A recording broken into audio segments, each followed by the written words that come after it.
Welcome to the EarthWorks podcast, where our team will share the jargon of carbon with many of the turf friends we've met over the past 35 years. Hello all, and welcome to the EarthWorks podcast, live from the road with your man, Joel Simmons. Jack Higgins, Joel Simmons, driving down the road. Well, that's not one of your best intros. I've heard so many good ones recently. We are on the road. Actually, we're shuffling off to Buffalo to visit with the Weaver Group, do a little academy, meet some folks. But this is what our life is these days, especially this time of year. In the car, we'll probably do a little segment here from our favorite diner in the Newark Airport. But Jack, it's a beautiful sunny day. I've had a couple calls from guys asking me when's the best time to put down 822 or 545. And I'm looking at, green grass, or at least greening grass all over the place here in New Jersey. So yeah, let's get started with our podcast, kind of talking about that sort of spring green up and coming out of winter. And yeah, you're right. Ooh, look, there's the ice forming on the cliff. And there's, well, it's 36 degrees and it was 25 degrees today, but the weather is it's up and down. Last week we had 80 degrees in New Jersey. Yes, and cool season grass jumped right out of it. Yeah, and the daffodils are popping, the irises are popping. I'm sure crabgrass is starting to pop. I'm looking at lawn care guys out there with with their pre-emergence going and some early fert. So yeah, I mean, now's actually a good time. The coolest thing though right now, Jack, and you and I are both getting pictures on a fairly regular basis. And you know what I'm going to say? No. The guy's showing us pictures of their early green up. Oh, I love that. From the dormant feeds. Yeah, I love that. It has been really, certainly here on the Northeast, we've had 30 some inches of snow. So we've had all sorts of weather in the last 3 months. And then, very quickly the snow melted, the grass is starting to green up. And the guys that did dormant feeds are starting to send us pictures of brilliantly green greens, tees, even fairways that have done that. Well, and I kind of feel bad for anyone that didn't do that and thinking like, oh no, like I've missed my opportunity. I can't really get that benefit of that good ammonium sulfate and compost green up. And the answer to that is that you're not really too late. No, you can do it now. You can get out right now. We have, we used to refer to it as the holiday program, and right. the first holiday in that program was St. Patrick's Day. Right, exactly. So there you go. Just yesterday. So as we drive, yeah, you can get out, and I think personally, I would be directing someone towards 822 or 1025. Yeah, get some pop in there. Get it growing. Yeah, because those have more ammonium sulfate in them, Yeah. and a little push so that you can see the response and then let that compost warm the soil up over the next couple weeks. I think we talked about this on a podcast with Lawrence Mayhew, but understand that ammonium sulfate will warm up a cold soil, and it will actually cool down a warm soil come June. Obviously, you want to be careful about any nitrogen in the heat of the summer, but it's also a great early, like June application, just so you've got that carbon in the soil for the summer months, so you get through that stretch. But yeah, the chemistry of ammonium sulfate is really what's making a lot of this work, and then the kicker with that homogeneous carbon material wrapped all around that is just really feeding microbes, and I use this in the academy, and I'll talk about it tomorrow at our academy. Mm-hmm. But one of my favorite myths is, and there's still consultants, certainly here in the Northeast, that love to run around and say, oh, if you use organic fertilizer, it's all going to kick out in June, and then you're going to have all sorts of growth and disease and horrible, disaster. And of course, my response to that has always been, if that was actually true, we wouldn't have been in business. Nobody would have bought the second batch. That's right. And that's what separates us from a lot of other organic sources, is that we really have very much bioavailable carbon energy that works, that activates soil biology at relatively low temperatures. You still stick a thermometer in the ground on a lot of these turf stands that are cool season, out of dormancy. You're still only seeing less than 45 degrees, less than 45 degrees soil temperature. but that's enough to jump those fescues and ryegrasses and start to see some good color. Well, we're seeing a lot of this research all across the world, but think of the analogy is, like when your body is working, you're walking out in the cold, your body stays warm because it's working, and that's what's happening in the soil. The microbes have this available food source, so they get active, they start moving because they have the energy to do that. So their movement is warming up the cold soil and making things even more available. That's why we're seeing, and if you go to our either our social media feed or even some of the pictures that we have on the website, you're going to see some of these pictures of guys with these brilliant green, portions of their property. And then, of course, my other favorite story is our friends in the lawn care world that are showing us the EarthWorks lawns where there's no snow and all the lawns next to them are still in snow cover because they have a biological entity that's working. It's warming up, it's releasing energy, it's biologically moving around. It's a three dog night. That could have been your lead. Oh yeah, good call. So, well, there's my favorite story that I'll get to tell everyone and embarrass you from riding in the car with you. Last week, we're driving by a unnamed golf course, and just on the outer edge of the property, it's sloping to the road, and it still has snow cover on it. And Joel turns to me and says, "They don't use EarthWorks."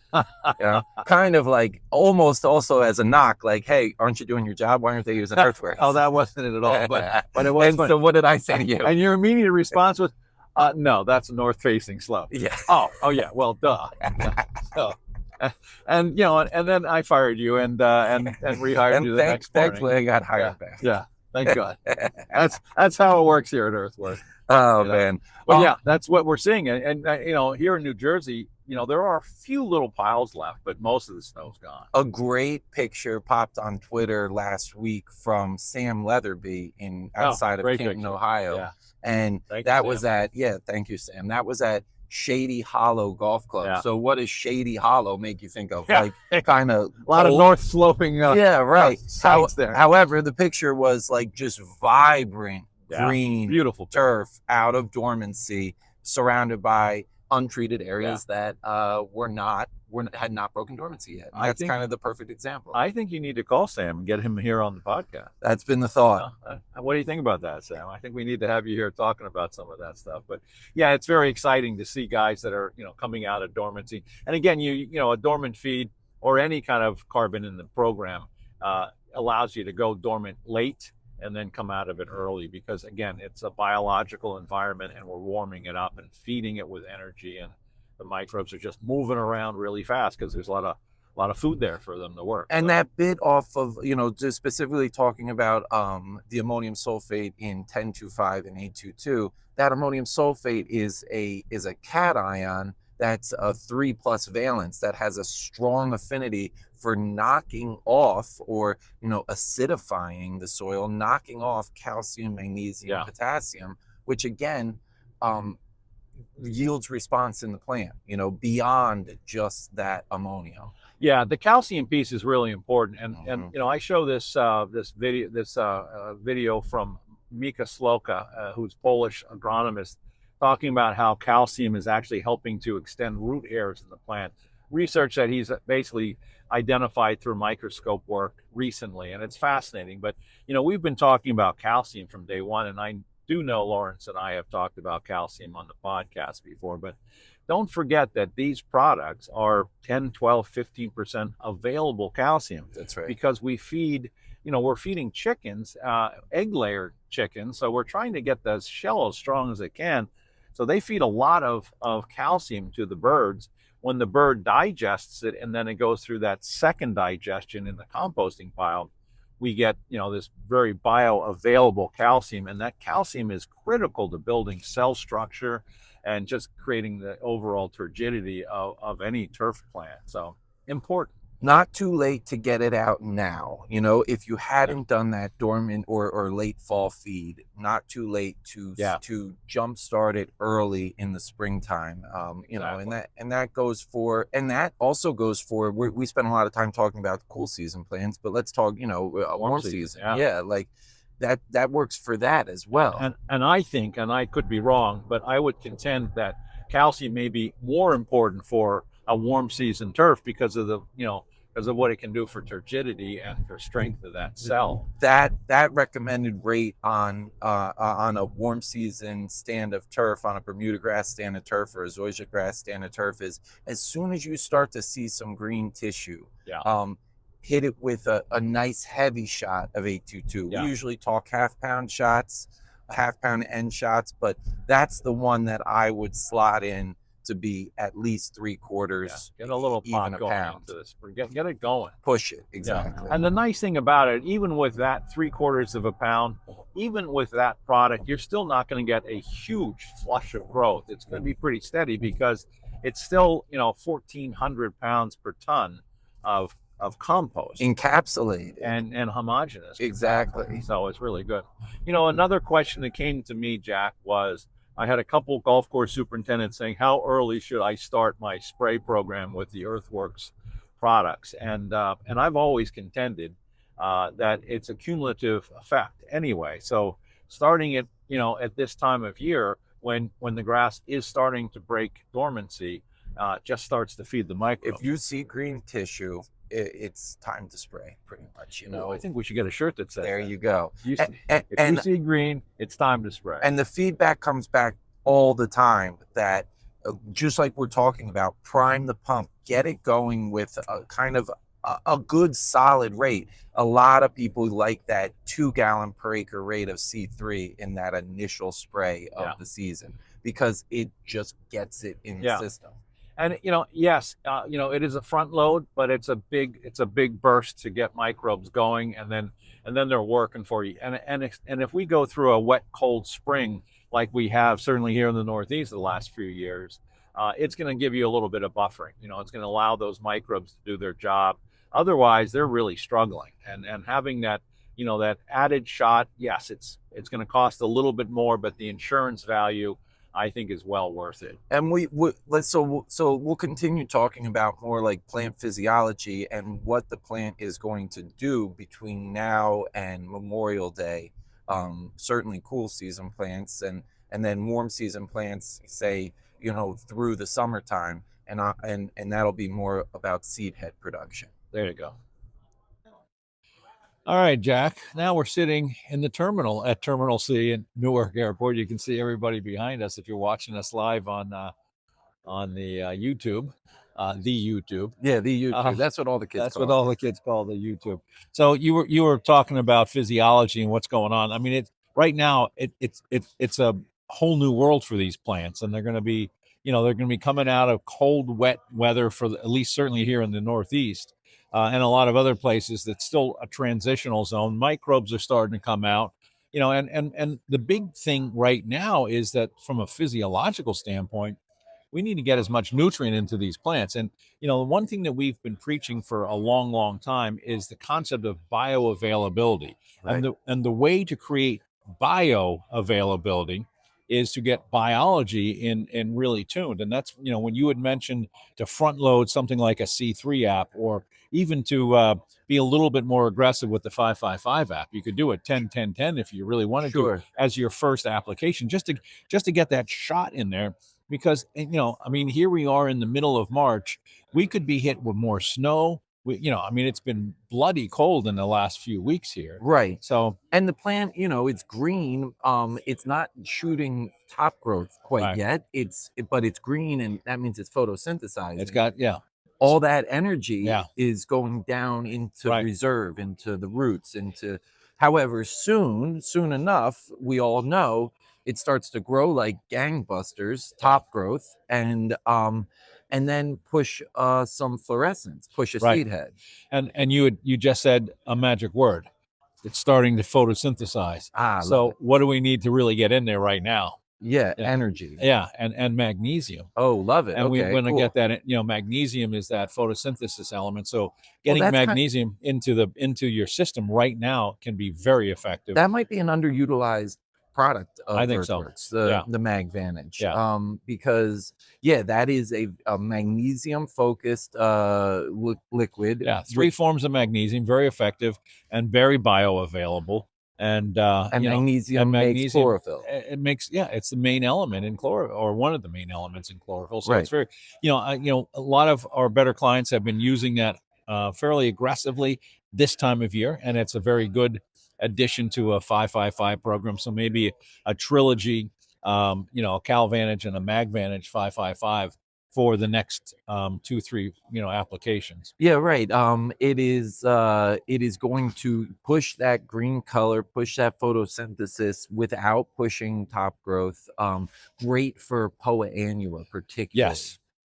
Which, that I like that, like, all the rage as of late is encouraging the POA where you're in a POA environment. Right. That's like those classical golf courses with, or planting it if you're John Chassard. Oh, love it. Yeah, we had you've talked about that last 2 or 3 podcasts. Yeah, that's right. The Penn POA. He even brought the bag out. That's right. And when you interviewed him for the 300th. Yeah, that's right. Okay, so MagVantage, yes. This time of year, it's certainly got a place. Magnesium has a major play. I mean, this is a tough time of year. I mean, last 2 or 3 springs have been really tough. Cold, wet, just nothing is really breaking out. The color's not coming out as well when it's this cold.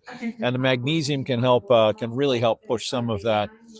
You can hear the announcements in the terminal. This is great. I love sitting and doing podcasts from Newark Airport in real time. But yeah, there's no question that, doing things like that and front loading some food sources and some goodies to get the plant's physiology working in this cold, wet, season will not only get you through the cold, wet season, but it's going to really set you up well. Having, and I don't care how you do it. It could be EarthWorks, it could be anything, but getting things like magnesium and getting biology working is going to really make a big difference. I did a talk last week, and one word that kept coming up was biostimulant. Okay. And I kept listening to these people talk about biostimulants as if it was something to feed the plant. Right. And it's not. It's something to feed the bio. It's not a term I really like. I don't like it either. Because, like, it's a fertilizer, right? I mean, it is it's yielding a plant response, right? So why we got to call it? And if it's not yielding a plant response, then what's it doing for you? What's it really doing? Yeah, right. Exactly. Which is something I always like to remind people that we're an organic product that you see. It's not like a feel-good organic. It's an organic that you see the response. Yeah. And when you do have bioavailability like EarthWorks, I mean, we're 30 some raw materials in the liquids and feeding a lot of different spectrums of microbiology. You're going to have bioactivity there, and it is a biostimulant. You're stimulating the biology in the soil, which will then in turn release nutrients, and the plant physiology will be that much stronger. So, and of course, as we know about the rhizophagy cycle, like, if there's a lot of microbes, then there's a lot of access for the plant to eat them. Yeah, that's funny. You say that because I've been, I'm telling people at our academies to pay attention to some of the stuff on LinkedIn, like my buddy Micah Slota and a whole bunch of other people. But all those sites are popping up with rhizophagy. I saw a really good dissertation on mycorrhizae the other day, and glomalin and the importance of mycorrhizae. What was that? Marshall sent that over to us. Yeah, that was one. I don't remember who it was, but I think I found it on LinkedIn. I find a lot of the research on LinkedIn, which is actually a great place to go and listen to some of the European research that's going on. And there's an awful lot of good stuff going on in Europe. And, and Dr. Mike and I even talked about this on the podcast with Dr. Mike. Right. Which I still think is one of my favorite podcasts. Heck yeah. Of the season. I mean, I love the fact that Dr. Mike actually shared with us, how how those fairy ring fungi really work. And it's not about having organic matter in the soil. It's about ammonia release and how it's not going efficiently through nitrification. And it's really about water and water management. So if you haven't seen the podcast that we did a few weeks ago with Dr. Mike Fidanza, please watch that, because it really does talk a lot about, what's going on with fairy ring on the golf course or on the sports field. And sure seen a lot of that in the last couple of years. Absolutely. Yeah. Droughty summers really will lead to that. There goes a whole high school going past us in the airport right now. Spring break. Hopefully not on our plane. I almost said our bus. It's like a bus when you're going from Newark to Buffalo. Yes, it is. In fact, what was that old airline that you told me about that would do a run from Newark to Buffalo? There's a whole bunch of them back in the day, and one of them. Well, we won't talk about what happened, but yeah, we won't jinx our flight here. But as we go, but yeah, the physiology at this time of year is important, and this is where really getting the microbes going right now, and granular gives you the base, the liquid just pop the microbes, and they're a little slow, they're cold, it's obviously cold, but you give them a little pop and that warms them up and warms up your soil, and things are starting to go, which is really pretty cool. Yeah, we'll kind of talk next about amendments and cultivation, and maybe you had done some dormant seeding and you need to push that along, so let that be chapter 3. So we're going to do that in the Uber from the airport to the hotel, or in the hotel lobby when we have our afternoon cocktail. On the move. We are on the move. It's just, we're trying to do the EarthWorks podcast. We're trying to show you what we do for a living, which is living in airports. And we missed our favorite diner, by the way. In the middle section of the Terminal C in Newark, there's the New Jersey Diner, which is a classic diner style of New Jersey. The only place you can get served by a waiter. Yeah. And Jack and I were just saying, we're probably there 40 times a season, a year, in this diner in Newark Airport. They're getting to know us. The same with the little bus drivers that we use for valet parking. Of course. When they start to know you by name, you're traveling too. Yeah, it's a little much. So I think it's time for me to retire, Jack, and you take over. Great. All right, in the hotel next. You bet. All right, Jack. Long day on the plane. Yep. Long day of travel. Now we're sitting. Travel was good, though. Travel was good. Now we're sitting in the hotel lobby after a fine meal with friends from our distributor up here, Weaver. Yeah, and they took us to like a Buffalo classic. Classic buffalo wings. Yeah, right? What do we have? Beef on weck? Beef on weck. I don't know what that means. Who knows? It's like a salted roll with roast beef. It was very good. Phenomenal roast beef. But the buffalo wings, we're in Buffalo. It's got snow on the ground, and apparently Josh Allen eats there. And Josh Allen eats there, so that's good enough for me as far as I'm concerned. And the wings were great. But we got to talk about a lot of different things that are going on up here in the Buffalo area.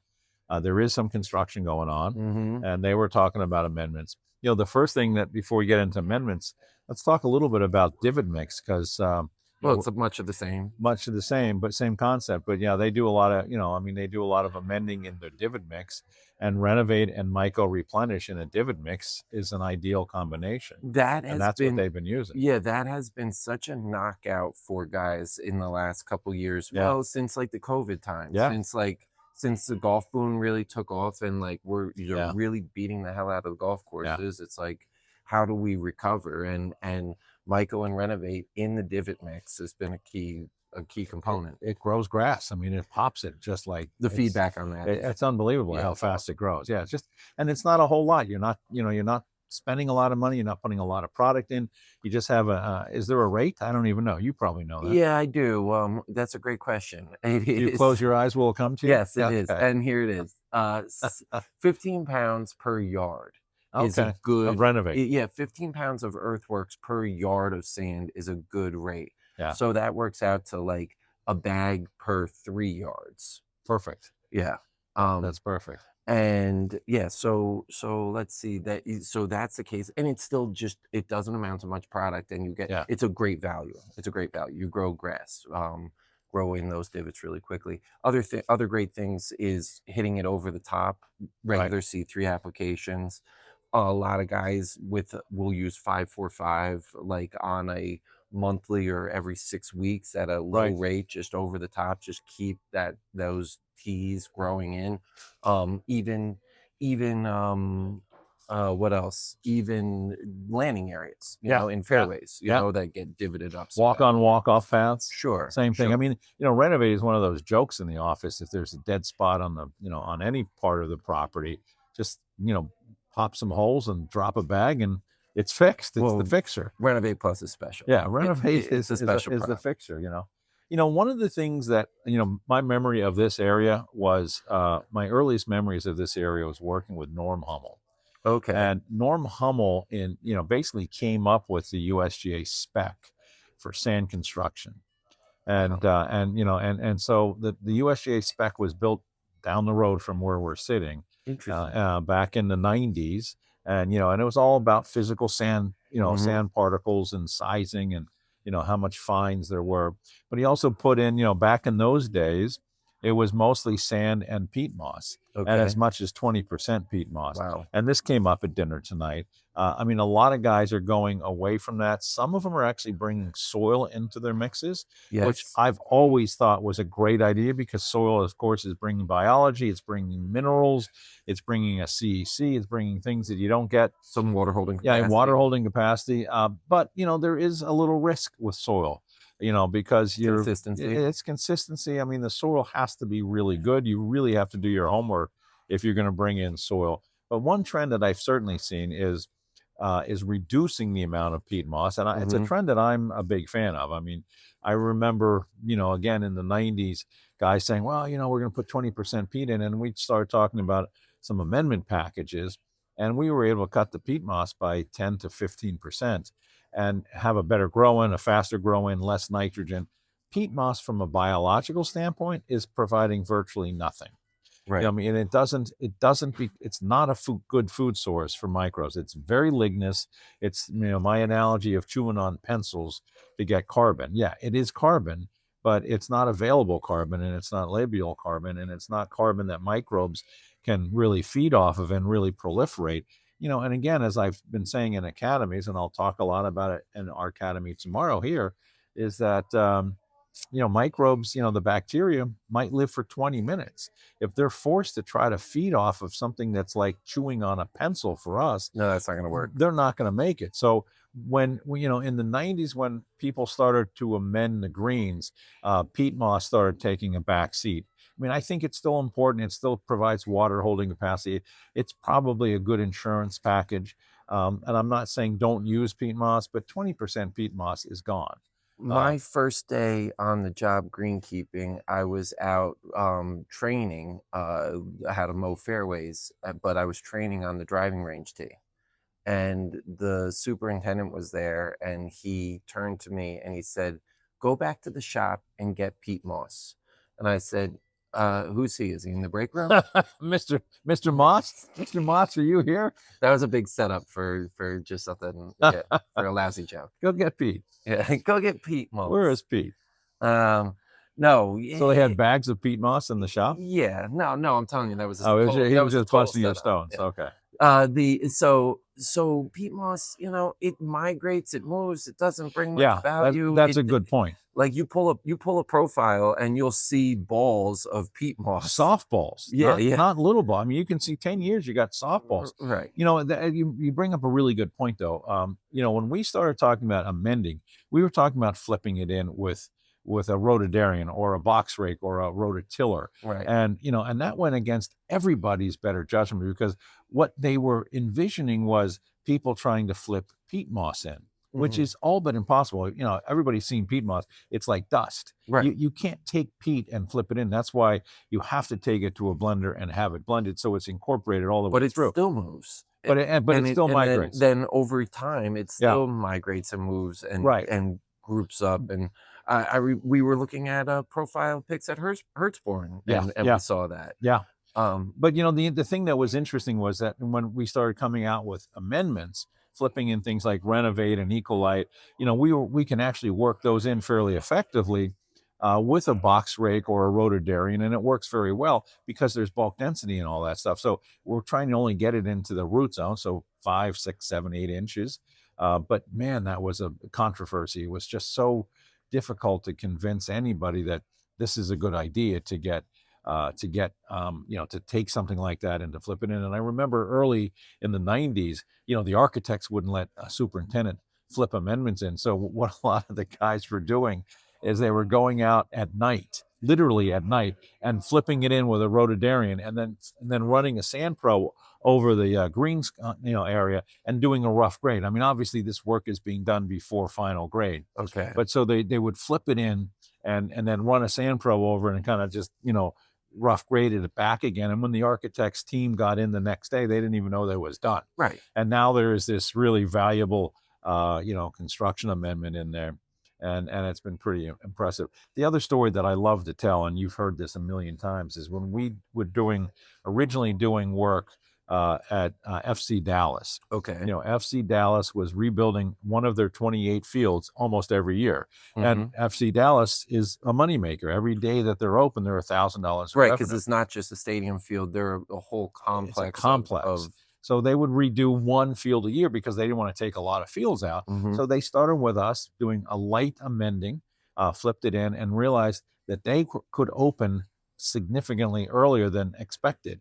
Every day they opened earlier, it's $1,000 of revenue, $1,000 of revenue. So the first one, they did a moderate amendment. The second one, they did a little bit more. This third one, they did a little bit more. And every time they expanded that construction amendment, they were opening up that much earlier, and the revenue stream was there. Exactly. And it's the same thing on golf courses. I see guys that after aerification, right? Well, but in the construction site, they got I know, Justin Mandan at Pasatiempo had a very definitive time frame to get open. It's a Pasatiempo, one of my favorite golf courses in the world.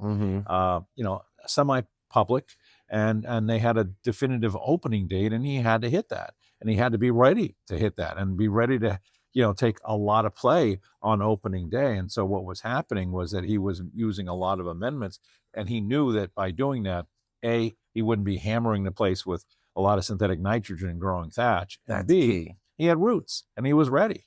Well, a couple things come to mind. Like, that is so key when we're talking about sand root zones to begin with, because they're sterile. There's no biology. So not only could you be using synthetic fertilizer without carbon and growing thatch, but you're on a sand root zone, you're going to grow it even faster.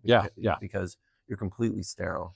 The other thing I was thinking about is that it doesn't have to be like a giant construction project that you see this benefit. It could be your normal aerifications. It could be, how about this one? Sod work. Sod's important. Micro replenish under sod every day, all day long. It's nuts. I mean, any mycorrhiza product, but certainly what we've done with the formulation. How many times have you gotten calls from guys that laid sod and then had to move it and have roots already knitted in, and they have to get the sod cutter out to cut it? And that was new. Real life story. Yeah. We didn't expect that. I mean, that was like guys calling up and almost bitching like, this shit works too good, and it's it's caused me a problem. Well, it's timely right now in the springtime here when we do right now have good soil moisture, and you don't have your irrigation systems maybe primed yet. It's like, get out with that micro replenish underneath any sod that you're working with, and you won't have to water it. You won't have to chase it. Or you certainly won't have to chase it. If you're watering it, you certainly won't have to chase it, because it's going to knit down in 5 days. Yeah. Let's talk about an amendment that we love and we use a lot that came up at dinner tonight, Ecolite, which is a zeolite mineral. And, we've talked about it, but I want to go through it in some detail and talk about what it is. First of all, zeolite is a mined mineral, and it's kind of like a mica, but it's almost crystal-like. But the physical amendments that are out there, you've got calcined clay. Okay. I think diatomaceous earth may still be in the market, maybe not. Well, it was certainly 20 years ago. Break those two down for me. So diatomaceous earth is just that. It doesn't have a lot of, all three of them. Calcined clay, which is profile. Ecolite, which is zeolite. Axis, which was the diatomaceous earth. Which were diatoms. And quite honestly, dangerous to breathe and take in. I mean, it was a little scary. They're microbe fossils. Microfossils, exactly what they are. And there's some real value to it. There's some holding capacity. All three of them have a CEC, but Ecolite has a CEC that's 4x the next one. Oh, interesting. DE and clays are about the same. Ecolite is 4x the CEC. They all have a porosity factor. And clay, because it's man-made, manufactured, and it's more consistent, they get the claim that they might be better off at porosity. All three of them hold water, but Ecolite, because it's a crystal, holds a little less, but has been, basically, shown to release it significantly better. So it manages and I'm going to use the word moisture as opposed to water, manages moisture a lot better. So when it's wet, it'll pull it in. When it's drying out, it'll release it. It manages the water a lot better. But that's where DE and clay stop. The nicest thing about Ecolite is it has a huge affinity for potassium, which is critical if you're dealing with sodium, sodium water. It's just critical. It's just critical across the board. For I mean, everyone's managing down to as low of soil moisture as you possibly can. You do that when you have good bioavailable potassium. Right. So and water movement and water management within that. And it allows you to, I mean, and I've said this 1,000 times, but the hardest thing that I remember teaching when I was at Rutgers is teaching a young, budding superintendent how to manage water. And it's one of the questions that I ask to all my podcast guests is, how do you teach a young guy coming in how to manage water? I mean, managing water is probably the most important thing to learn on. Well, that's why they started USGA Spec Green, because it's hard to screw up. Because and they need to get water out. Well, you could just sit there and just drown it. Yeah, you could be on the phone and holding your hose. Right. But the last thing about Ecolite that's very important is it also has a strong affinity not only to potassium but to ammonium nitrogen. So think of nitrification. When nitrification is breaking let's say urea or anything, breaks that first molecule, it goes into an ammonia. And if there's not a lot of biology there, that ammonia can just sit there and become very problematic. In fact, if you listen to the Dr. Fidanza, there I go again, Fidanza, sorry, Mike, the Dr. Fidanza podcast, he's talking about fairy ring being driven by a lot of ammonia in the soil, and Ecolite will actually draw that ammonia, out of there and hold it and let it go through nitrification a little bit more efficiently. So I think, and Dr. Mike used Ecolite and Renovate in his studies and found it really reduced. And it's a podcast worth listening to. Again, I think I said that in one of the other segments here today. But it's, that really impressed me when he was talking about the ammonia. But again, Ecolite, zeolite, will hold that ammonia and keep it from volatilizing and leaching through, where a lot of your nitrogen money is wasted. Now it's there, and then as microbial activity improves, it can take that ammonia and run it into a nitrite and then into a nitrate so the plant can take it up. It's another major fix-it product. Yeah. And like you're saying, it has this chemistry effect beyond the physical side. Right. It's got this exchange for nutrient. But I mean, I could dig into that whole fact that it's more of a macro porosity compared to the micro porosity of those clays, of those calcine clays. So like the calcine clay, it might scoop up a bunch of water. In fact, that's what it's used for in baseball fields. Right. It's a quick dry. It's a quick dry. It'll and it doesn't let it go very well. Bingo. And you don't want it to let go when you're doing a skin in the baseball field. Right. But however, for the roots, in the soil zone, in the root zone, right. You want moisture to exchange.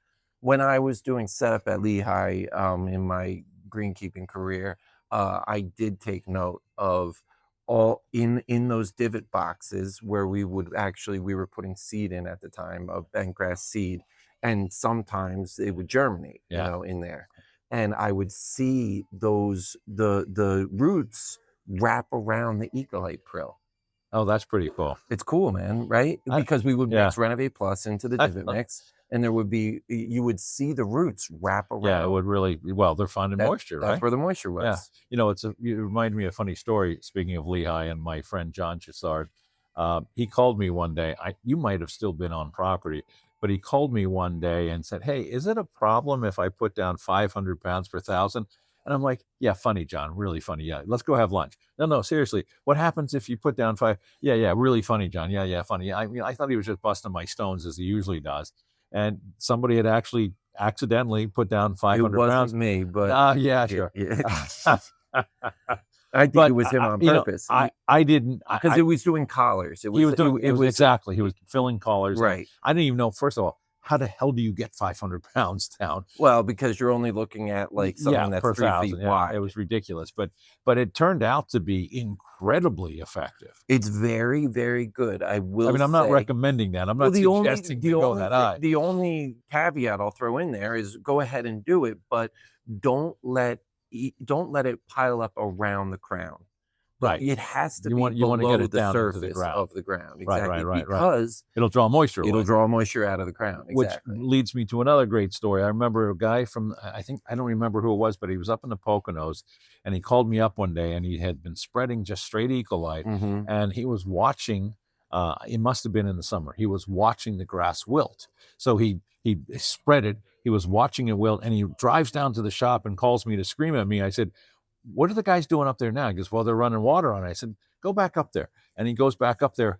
It was dynamite. It was beautiful. It was wow. It was, because it will draw moisture out. Right. And then as soon as you load it, and Ecolite is easy to load with both nutrients and water. Once you load it with that water, that wilting effect that he saw immediately was gone. Oh, well, and he had it fixed the problems. Now you're getting me jazzed up about like the beauty of a landscape and what it's doing for evaporative cooling of just the environment, and that's what you're talking about there is that like now you have a reservoir for holding on to moisture that can slowly evaporate or transpire and actually cool the atmosphere around it. That's why the fairway, the golf course fairway is cooler than the parking lot. Yeah, because you're managing moisture. Right. And again, I qualify moisture to managing water, because moisture is the water that the plants will take up. Water is saturation, which we don't want.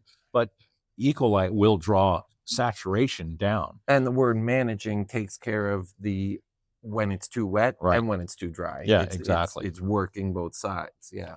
I use Renovate is 50% Ecolite, but I use either Renovate and or Ecolite in any plantings that I do at my, in the spring.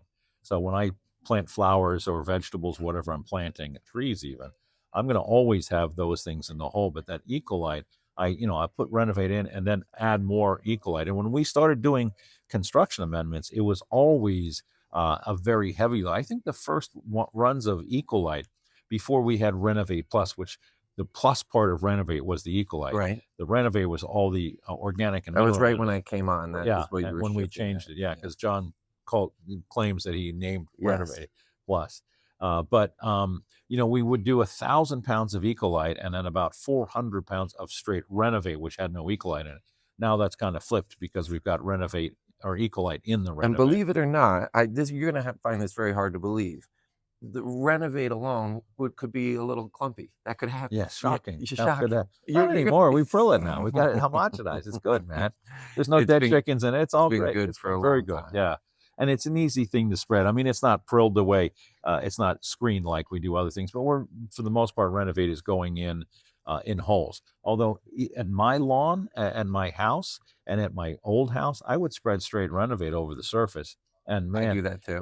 Well, in fact, you bring up a very good point. It's labeled a 101. Yeah. And I have used it to great effect as a maintenance fertilizer for people that get phosphorus regulated. Yeah. So and it's good. It works. It fixes. It's a great maintenance fertilizer. Yeah. Like it's kind of hard to believe that something with practically a 0-0-0 analysis works as a maintenance can grow grass and give you green color. But again, remember, I mean, what we're doing is feeding biology, and microbes are releasing ammonium, giving you free nitrogen. So the nitrogen that the coloring effect is coming from the microbial populations that are expanding rapidly. The biological aspects of that product go far beyond what we do with 545 and any of the replenished products. There's a lot more diversity when it comes to the carbon sources in Renovate Plus. Well, let's talk about Renovate. Again, Renovate was built to mimic a soil in a soilless medium. So we knew it had a CEC. A soil has a CEC, so we used Ecolite, highest CEC of all the physical amendments. Also water management, all that kind of stuff. A soil has an organic matrix, so we have kelp and humates and compost and alfalfa meals and other goodies, all these carbons, and that tends to be an upside down pyramid. So the shortest chain, the kelp meal, and the other meal products are heavily dosed, so that during the grow-in you have that real effective energy to get the grow in effectively. And a soil also has a mineral matrix. So there's rock phosphates and iron ore and sulfomag and things of that nature. Actually, there's not iron ore in it. I just made that up. No, there's glauconite. But there's glauconite, which is a potassium silicate with iron with some iron. Yeah, it's not an ore though. But yeah, it is a potassium silica. Right. And so you're getting all those mineral benefits. And I just read, again, here I am geeking out on the internet. I just read a whole bunch of cool things talking about the importance of mineralization and how the microbes and the plants working together will spit out organic acids to dissolve these minerals and get them into the plant when the plant needs it. I mean, that was one of the things that Jerry Bernetti was so adamant about, was this concept of remineralization, having these rock minerals that, I mean, we've been criticized from day one. Oh, these minerals they won't be available for 100 years on my lifetime. And that's not true. We know that now. I mean, we've seen that under a microscope, where the plant, if it is short of calcium, can dissolve calcium carbonate and bring it into the plant. The plant is smart. It's going to find whatever it needs to find and make it available. That's what the plants do. They create bioavailability if the environment is right. And in a golf course, in a sports field, even in a lawn care, we have to help that biology along, which is why EarthWorks does what it does. But it's fascinating seeing that kind of literature coming out. And, I was geeking out on something last night. I think I even sent it to all you guys. And it was talking about how mycorrhiza helps to pull minerals out, phosphorus in particular. That's the big one. But, I mean, this little fungal growth in the soil is finding minerals and pulling them into the plant. But if the mineral is there, straight sand, greens, right, sand and peat moss, there's no mineral, there's virtually no organic, and yes, the roots will be the organic, but the roots are lignous and they're long chain carbons, and a 20-minute bacteria is not getting that food source. And everything you've talked about is low to no salt index. Like, right. That's kind of the key thing here, is that you're doing all of this feeding of mineral without salting out the plant. Right. Which we see the downsides of that all the time. Yeah, and that salt index is what not only dehydrates the plant, but don't forget, it also kills the microbiology. That's right. That's what the salt index is so damaged. It's killing microbes and it's dehydrating root systems. Very good and point. It's shutting down that symbiotic that Dr. White talks about in rhizophagy. It shuts down that symbiosis between microbe and plant, because neither one of them can function in those high salt levels and in what that root Dr. zone. Fidanza talked about in his article in GCI, the rhizosheath. If you don't have that protective rhizosheath around the root hair, then that root hair, once it gets to a critical low volume or critical low soil moisture, or gets salted out, it shuts down. And that's a great article, and I know it was published in GCI. I think it was published. I think it was January. In January, and I think it was also published in GCSAA magazine. Yeah, and it was Stan Koska and Dr. Fidanza together, and I talked about it on that podcast, and I'm like, Dr. Mike, this is actually a brilliant piece of work, and you should become a soil biologist, dude. I mean, look where the industry's going. Right. I mean, we need somebody that can really get into this whole thing. So we're gonna encourage Dr. Mike to become a soil biologist as much as we can, but we need more of that, and you're seeing a lot of it in Europe, but you think about all those kind of things, but these construction amendments are so important. And we've never seen it fail. And I've told this story a number of times. Did some work in a course down in Louisiana, and there was a lot of politics going on. And there was one fraction that wanted amendments, and there was another fraction that didn't want to spend money on amendments. And they got something like 15 holes done with Renovate and Myco and Zeolite.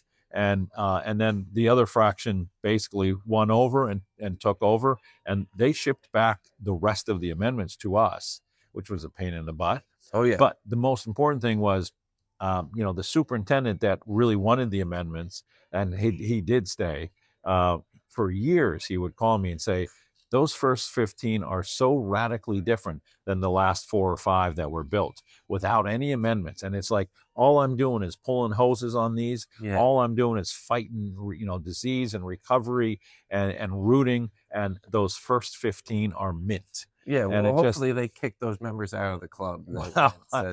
yeah, I don't know. I don't want to get into that, but yeah, it was a brilliant study on the difference between what these amendments are. But again, divot mix under sod, anytime they're seeding, sprigging.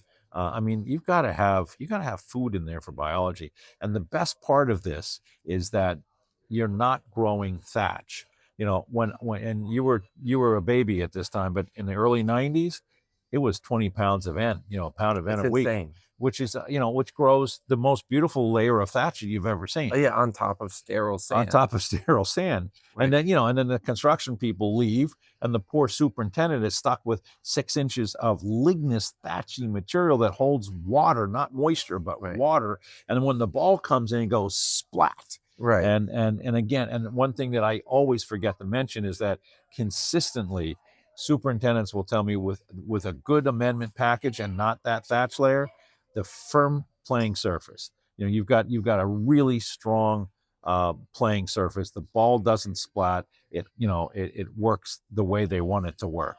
They can play a really firm green, which is early 90s. I'm picturing like these puffy, pillowy greens with big, puffy, pillowy pleated khakis, an oversized golf shirt.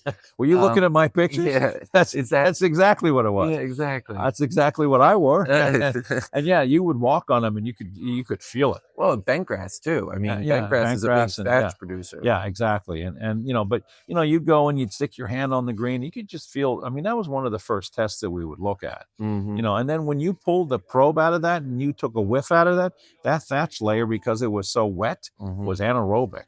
Mm-hmm. And again, I would always pull that probe and smell that, because that's the first and the scariest thing you smell, is that little slight anaerobic smell. And you got to get a spiker out there or an air fryer out there, get some oxygen into that profile and some sand, and get that thing taken care of. But what's the best way to get rid of thatch? Yeah, well, munch it down. Don't grow it in the first place. Don't grow it in the first place. Yeah. But biology. I mean, that's what we've been doing really well for so long, and so many guys, have made comment on that. Is that we don't grow thatch anymore.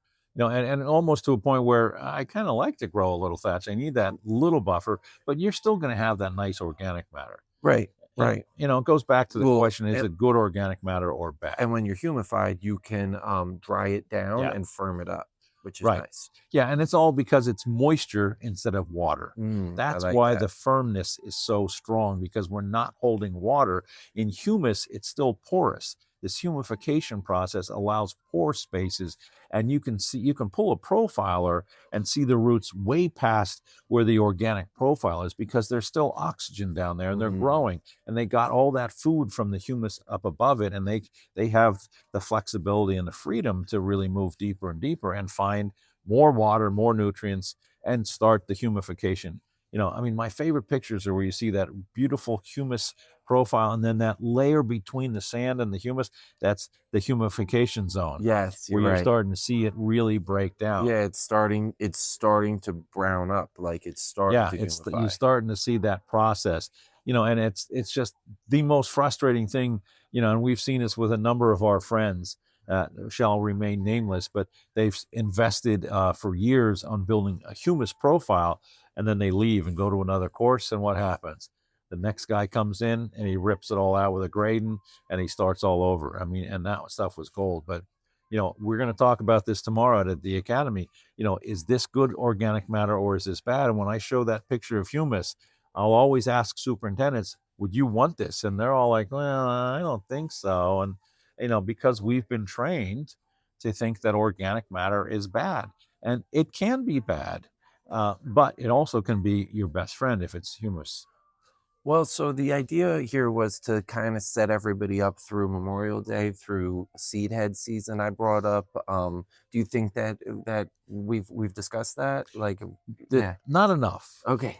because that's an important point. I mean, everything in golf and everything in sports field is June, July, and August, right? Right. So that's why we talk about front loading the spring. Well, that's what we're talking about. Yeah, here. and so get mineralize, get the minerals going. I mean, get everything going. I mean, and then the summer, just keep it easy. Right. We have a lot of guys that'll use a 1/4 pound of 5-4-5, a dusting. you know, on June, July, and August, just to keep it going. And C3, and you know, but keep it really simple in the heat of the summer. Yeah, You yeah. know, And here's another one, is particularly for your roughs.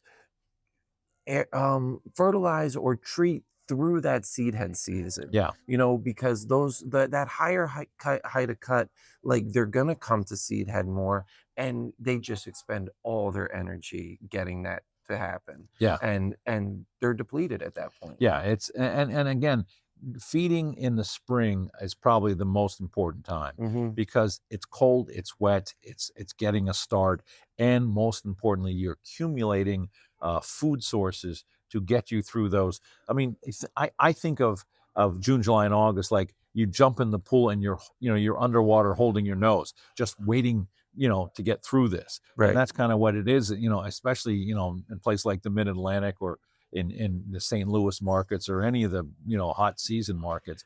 I can go from one end of the pool to the other and almost halfway back underwater. So I'm pretty good at that. Yeah, well, there you go. That's what June, July, and August is for the superintendent. Yeah. But yeah, so if we can really get this, starting, now, and really start front loading some of that stuff. I love what you were talking about earlier with, going with, a double rate of C3 early, the 6 7 3 and then and going with 3/4 of a pound in the spring of whatever it could be 5-4-5. Sure, where you're going. Sure. Well, I was saying Greens. 822 on Bermuda grass. Yeah, or fairways, or sports fields. Right. But whatever it is, I don't care if it's EarthWorks or not. But whatever carbon product is, you want to get it out in the spring because the microbes are struggling to get up and going because the weather is still tight. I mean, it's very true. I mean, they've always been saying microbes don't work well until the weather warms up, and there is a level of truth to that. Of course, good organic matter, microbes are going to work very quickly, but you want to be aggressive there, and then you kind of want to do the same thing in the second shoulder season and recover. Right. Be a little bit heavier in the spring and a little heavier in the fall, and then do your strong dormant feed and my favorite pictures are these guys coming out of the winter, brilliantly green, and the brilliant green is nice, and it just sits there for depending on how cold the spring is.